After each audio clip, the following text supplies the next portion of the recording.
Hi everybody, it's Robbie from Southern California, and I'm going to tell you today why I have a full-size papaya tree that's years old growing in my tote, and well, it's only, what, 2.5 inches tall. Let's go into why that papaya is there.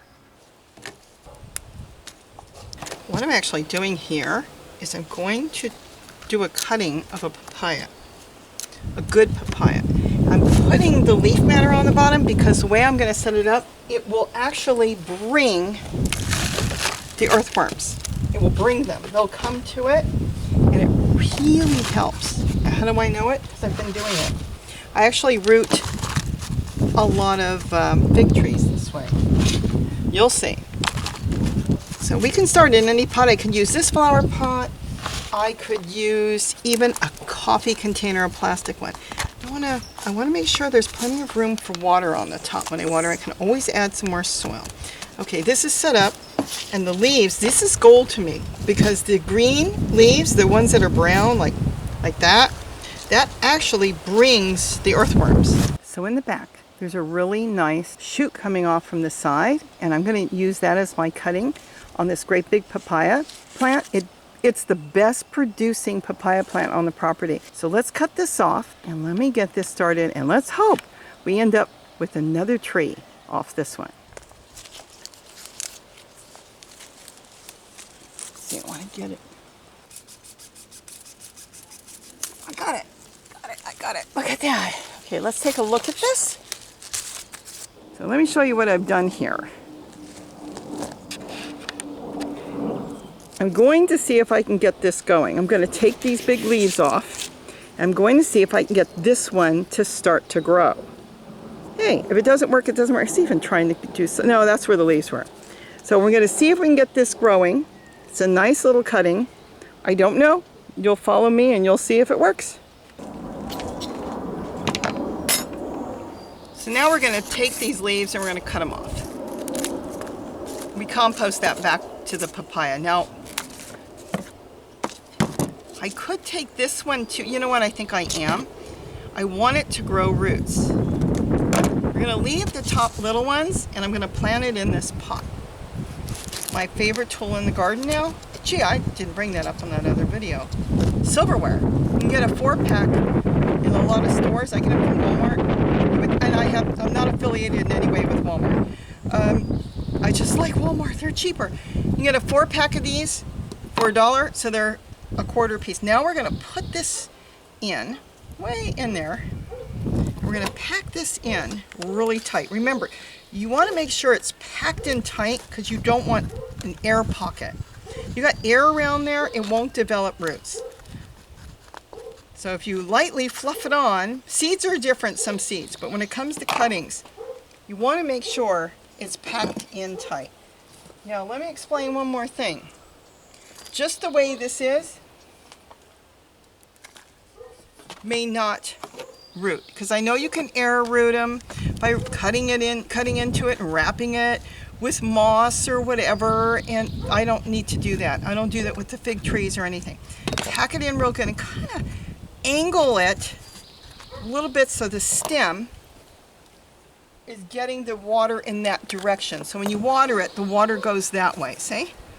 Dome it up a little bit, and don't hit it with a hose, because a lot of us kill our own plants that way. Think, oh, how come I don't have a lot of seedlings in my garden? Because we're going out there full power with a hose, and we're washing our seeds back into the soil. This we want to just hand water. Look at that. Now when I water it, it's going to go directly to the stem, but like I said, this won't work. Now we got to do one more thing, and I'll explain what we're doing there. So I'm getting ready to get this where I want it. Now as you can see, I'm still starting my rainbow garden. So everything is coming up just from, small plants. So I want to pick one out that I'm pretty much sure I'm done with it, that I'm not going to mess with it. So I've got in this teal one, I have that one set up with the zucchini growing. I've got a cutting of a kale, doesn't matter. And the broccoli can be lifted out at any time. So I'm going to use that to sprout this. So let's get the camera moved over there. Okay, so I've got my zucchini covered. It's very temporary right now, but I'm covering this so the birds won't eat my new seedling that's coming up. And you know how I compost? There's leaves and there's everything in here. So what I'm going to do, I'm going to leave the dinosaur kale, and being that I now label everything, see how I label everything? I know this little green thing coming up is nothing more than a weed. Just drop it.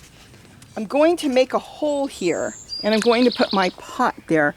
Now I can move this so you can see what I'm doing right now, and I'll put that back later. See how I label everything? Now I know. I don't have to think. I see a piece of grass coming up there, probably from the bird seeds. Or just weeds that blew in. All right, so I've decided to put it here. I would put it here. Let me see if the basket will fit there.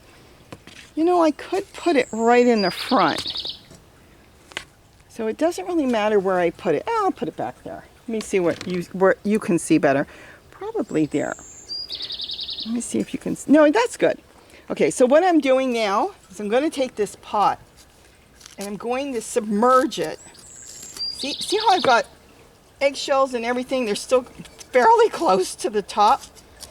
Going to really put it in here, but instead of just layering it and sitting it on top, I want this pot inside. It's got good holes on the bottom with those leaves in it, and I want those worms to come in there. Now I know there's worms here, but if I wasn't sure, I could go find some and I could drop a couple worms in there. But I know there's worms in here. They come. And if not, I'll find some worms, I'll dig a hole, I'll drop them in later. Now I'm going to pack it in a little bit. Now you don't have to worry about how much you're packing it in, because what I'm doing is I'm putting it in here so the earthworms and the microbes are going to go into this. Now you would say, wait a minute, that's a cutting. That's a raw cutting on the bottom, and the microbes are going to eat your plant up. You know what? They don't. Same reason they don't eat seedlings. Nature has set up everything perfect, and it knows it is not something to eat. They don't touch it. I've been doing this with a lot of different cuttings. This is going to get so many nutrients, everything this little plant needs to grow. Is it going to grow? I'm not 100% sure, but I've done it with other cuttings and it works perfect. I mean, this is a cutting back here, this little dinosaur kale. It's been growing in there. It's just a tiny cutting. This, of course, was a seed. This was a seed grown in the house. That's a broccoli. But this is just to start it. Now, if that takes, and we'll know, I mean, it may lose some of the leaves on the top, but as long as it stays green, I leave it alone. And the moment it starts to burst in the growth, and this gets too big maybe, I can take that pot out and we'll move it. And when I move it, this is going to sound crazy, and this is why all my papayas are in pots, I'm going to leave it in this little pot. Now that's not going to be a problem, because if this really takes off really fast, I can split that, it will break that pot and it will take off. But I'm going to leave it because I know when I water it, it will get a lot of water. I could also move it in a bigger pot and then sink it somewhat in the ground and leave it that way like I did all my others. All my others are in pots. Let me get a little water for that. Now you'll see as I water it, it's going to go direct. See how I have it like mounded around? It's going directly to the plant, to my cutting. Now the only thing with cuttings is you have to remember to continue to water it. So I might actually just leave the pot in here so when I walk by I'll remember later on in the day to water it. Nothing's going to bother that, so I don't have to cover it. Nothing's going to eat it or knock it over. Not like this. I'm worried. I want to make sure these leaves, these first leaves, take off and I see a new center leaf coming through. And as soon as it gets big enough, I can take my little trash basket. I get these at the 99-cent store away. It's just an added protection. I don't need to do that. But now I can leave that, and as soon as I think it's ready, I can take that and transplant it. And hopefully it'll be as big as the mother plant. And that's it. And that's how easy it is. You can do this with a lot of different cuttings, especially ones that are harder to grow. Dinosaur kale, like the one that's back there, you could just stick that anywhere and it will just grow. Big trees, it really needs a lot of food, but not necessarily plant food. I have found that fig trees, I've done it this way in plastic coffee containers. My daughter's got a fig tree I did a few years ago. 3 weeks ago, I took one of my favorite fig trees, went down and cut a branch off. I took a plastic cup, there's holes on the bottom. I stuck in this plain little branch, no leaves, no nothing. And look at that, it's rooted, it's tight in there. I'm so excited. This fig tree, I know what it is. It's big, big green fruit, really pink red inside. It's one of my older trees in the yard, and now I have a new tree. I think it's barely 3 years old, and now she's got figs growing on it and everything. It's the best way to do it, and all the microbes, the earthworms and everything are going to feed that plant. So now we're going to cover it, leave it alone, and that's all you need to do. It's that simple. And another thing I do when I plant like this is I place some rocks around here. Just place them on top. This is also going to hold water. So in between, when you think it's drying out, it's not. Water will stay under the rocks. Even rocks hold a little water. And that's all you need to do. You can put another 1 or 2 rocks here and just leave airspace around the trunk and a few rocks simply around your plant. And this way, when it dries out, you'll lift it and you will see it will still be damp under there for your cutting.